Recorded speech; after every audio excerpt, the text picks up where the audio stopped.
صرف عبادت گاہ نہیں. یہ کیا کہہ رہا ہوں؟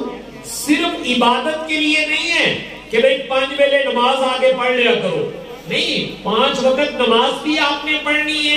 اس مسجد میں 3 کام کیے جانے چاہیے. ایک کام یہ عبادت گاہ ہے، یہاں بڑی محبت سے نماز پڑھنے کے لیے آیا کرو، شوق اور جذبے سے آیا کرو. دوسری چیز، یہ مسجد تعلیم گاہ بھی ہے.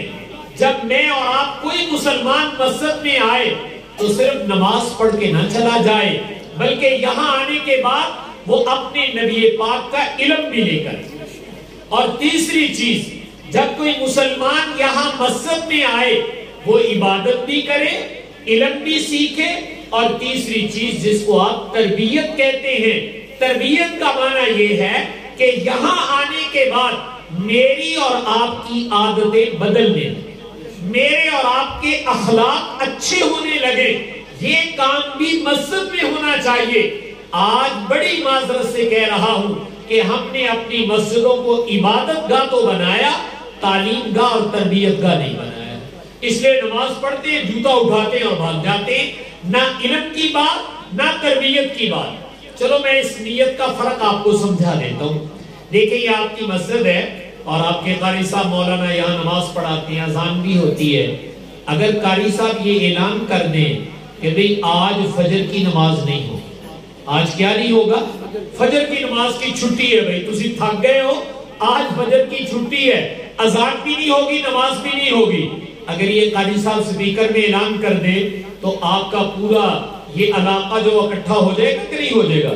جڑے نماز نہیں بھی پڑھ دینا وہ بھی ڈانگا لے کے آ جائیں گے کہ قاری صاحب تم نے یہ کیا اعلان کیا ہے کہ آج فجر کی نماز کی چھٹی ہے، آج فجر کی اذان بھی نہیں ہوگی، تم کیسے قاری صاحب ہو؟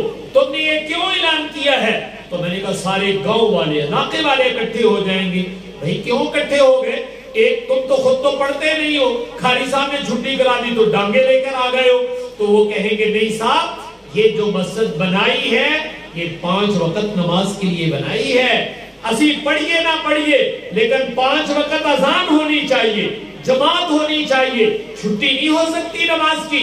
تو میں نے کہا ایک دن فجر کی نماز کی چھٹی کا اعلان کرو تو سارے مسلمان غصے سے بھر جاتے ہیں، اس لیے کہ ہم نے اس کو عبادت گاہ سمجھا ہے.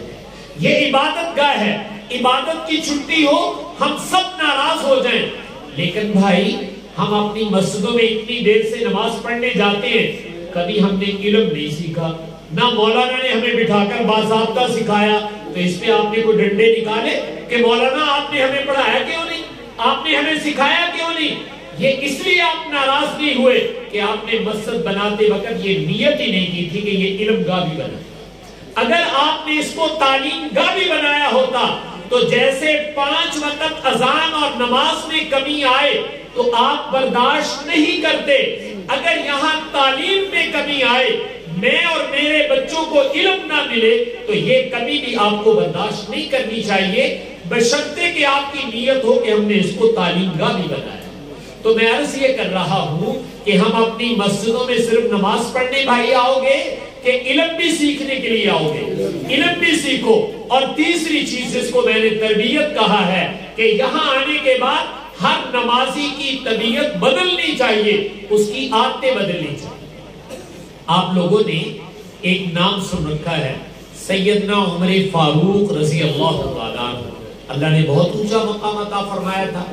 مسجد نبوی میں تھے تو آپ نے ایک مسافر کو دیکھا تو آپ نے اس کو بلایا، بھائی کہاں سے آئے ہو؟ خیر خیریت پوچھی. مسافر کی خیر خیریت پوچھنی چاہیے. تو آپ نے پوچھا کہاں سے آئے؟ تو اس نے اپنے علاقے کا نام بتایا کہ فلاں جگہ سے. تو حضرت عمر رضی اللہ تعالیٰ عنہ نے اس سے ایک سوال کیا. اب ذرا آپ سوال کو سنیے، اس سے پتا چل جائے گا کہ مسلمان بادشاہ اور حکمران وہ کس طرح کے سوال کیا کرتے تھے. حضرت عمر نے اس سے پوچھا کہ بھائی تمہارے علاقے کے، تمہارے گاؤں کے لوگ مسجد میں کس طرح آتے ہیں؟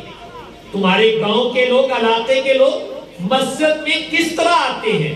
وہ سمجھا نہیں. ذرا اس نے کہا امیر المومنین کیا مقصد ہے؟ تو آپ نے ایک مثال دی.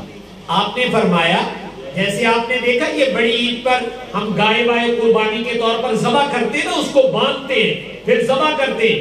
تو کبھی کبھی وہ گائے ہاتھ سے چھوٹ بھی جاتی ہے، اور اگر وہ گائے ہاتھ سے چھوٹ جائے تو اس کو بدکا ہوا جانور، ڈری ہوئی گائے کہتے ہیں، پھر وہ اتنی تیز بھاگتی ہے کہ پکڑنا بہت مشکل ہو جاتا ہے۔ تو آپ نے نام لے کر کہا کہ تمہارے علاقے کے لوگ کہیں مسجد میں اس طرح تو نہیں آتے جیسے ڈرا ہوا بدکا ہوا جانور ہوتا ہے کہ باغے باغے آئے، نماز پڑھی، سلام دے رہا اور جوتی اٹھائی اور بھاگ دیے کہ کہیں مولانا پکڑ نہ لے، کہیں جماعت والے پکڑ نہ لے، کہیں کوئی اور پکڑ کے نہ بیٹھ جائے، ایسے تو نہیں بھاگ جاتے۔ تو اس نے عرض کیا نہیں امیر المومنین، ہمارے علاقے والے نہیں ایسے مسجد میں آتے۔ آپ نے فرمایا بتاؤ پھر کیسے؟ تو انہوں نے بتایا کہ ہمارے گاؤں کے لوگ، ہمارے علاقے کے لوگ مسجد میں آتے ہیں، اطمینان سے نماز پڑھتے، تسلی نہ نماز پڑھی بھی ہوئی پیچھوں نہیں لائی نہ ہوتا، تو تسلی سے نماز پڑھتے ہیں۔ اس کے بعد اگر کوئی مجلس، کوئی حلقہ دین کے علم سکھانے کا لگا ہوا ہو، جہاں دین کی بات سکھائی جا رہی ہو، قرآن سکھایا جا رہا ہے، حدیث سکھائی جا رہی ہے، مسائل کا درس دیا جا رہا ہے، تو فرمایا لوگ اس میں بیٹھ جاتے ہیں اور تسلی سے بیٹھ کر دین سیکھتے ہیں۔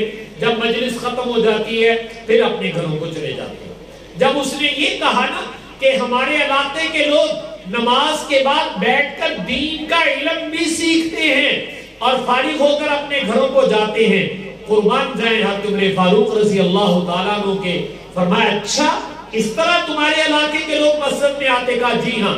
فرمایا جب واپس جاؤ تو اپنے گاؤں والوں کو، اپنے علاقے والوں کو میرا پیغام دے دینا، میرا ایک پیغام ہے، یہ اپنے علاقے اور گاؤں والوں کو جا کے سنا دینا کہ امیر المومنین عمر یہ کہتے ہیں کہ جب تک تم گاؤں والے، تم علاقے والے اپنی مسجدوں میں اس طرح آؤ کہ عبادت بھی کرو اور عبادت کے بعد بیٹھ کر کیا سیکھو؟ دین بھی سیکھو، اپنے نبی کا علم بھی سیکھو، جب تک تمہارے آنے کا یہ طریقہ رہے گا میں گارنٹی دیتا ہوں اللہ تمہارے علاقے میں رشد و ہدایت اور خیر و برکت کو باقی رکھے، تمہارے علاقوں میں خیر و برکت بھی رہے گی اور تمہارے گاؤں میں اللہ ہدایت کو بھی باقی رکھیں گے جب تک تم اس طرح مسجد میں آؤ۔ تو بھائی آج کیا خیال ہے، میری اور آپ کی مسجدوں میں بھی ایسے آنا ہونا چاہیے کہ نہیں ہونا چاہیے؟ اگر ہم آئیں، عبادت بھی کریں اور دین بھی، میں نے کہا 1 منٹ دے دو، 5 منٹ دے دو، زیادہ نہیں ہم آپ سے مانگ رہے، اگر آنے کا طریقہ یہ ہو گیا تو یہ گارنٹی حضرت امیر المومنین نے صرف اس علاقے کو نہیں دی، یہ میرے اور آپ کے لیے بھی ہے کہ اگر ہم چاہتے ہیں اللہ ہمارے علاقوں میں خیر و برکت اور رشد و ہدایت کو باقی رکھے تو اس کا طریقہ یہ کہ نماز کے بعد کیا سیکھا کرو؟ دین کا علم، اپنے نبی کا علم سیکھا کرو، انشاءاللہ اس کی برکت ہی برکت ہو جائے گی۔ تو بھائی سیکھو گے رسول پاک صلی اللہ علیہ وسلم کا علم، چونکہ یہ مسجد اور مدرسہ ہے اور اس وقت آپ مسجد میں بیٹھے ہوئے، اللہ تعالیٰ ہمیں اس جگہ کی عظمت عطا فرمائے، بلکہ اللہ تعالیٰ ہمارے دلوں کو اس کے ساتھ وابستہ، اور اہل ایمان ان کے دل ان کے ساتھ وابستہ ہوتے ہیں۔ ایک روایت میں آپ نے فرمایا کہ جو مسلمان مسجد کے ساتھ وابستہ ہوتا ہے، یعنی پابندی سے مسجد میں آتا ہے، تو حدیث میں 5 انعام آپ نے بیان فرمائے۔ آپ نے فرمایا جو مسجد کا عادی ہے اللہ تعالیٰ اس پہ سہولتیں، آسانیاں پیدا کرتے ہیں۔ اگر آپ چاہتے ہیں آپ کے دنیا کے معاملات میں اللہ تعالیٰ سہولت اور آسانی پیدا کرے، آپ کے کام اٹکے نہیں، الجھن نہ ہو، آسانی سے حل ہو جایا کریں، تو بھائی اپنے آپ کو مسجد کا عادی بناؤ۔ پہلا وعدہ یہ ہے کہ اللہ اس کے کاموں میں سہولت اور آسانی پیدا کرے۔ دوسرا وعدہ یہ ہے جو مسجد کا عادی ہے اللہ اس کے اوپر اپنی رحمت خاصہ نازل فرمائے۔ اور تیسرا وعدہ یہ ہے کہ اللہ تعالیٰ پل صراط سے بڑی آسانی سے گزارے۔